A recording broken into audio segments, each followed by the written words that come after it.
Tips bago ka pumasok sa buhay negosyante. Dapat handa ka ma-stress. Dapat handa ka mapuyat. Dapat handa ka sa pagod. Dapat madami kang calculator. Dapat may notes ka, especially ballpen. Dapat iwasan ng bisyo. Matutong magpakumbaba. Babaan ng pride. At kung negosyante ka, makaka-relate ka. Madalas kasi nakikita lang ng karamihan yung success ng isang tao na ay marami tong racket, marami tong pera. May business yan, madaming pera yan. Hindi nila nakikita yung laki ng pressure, pagod, sakripisyo, battle mo sa sarili mo. Yung times na umiiyak ka na lang sa pagod at pressure. Yung hanggang madaling araw nagko-compute ka.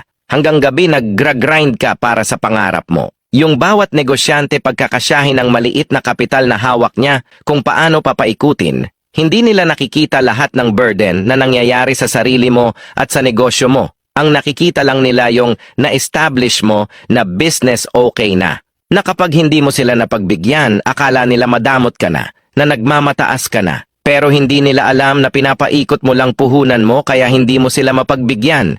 Hindi nila nakikita mga expenses sa business at sa personal mo.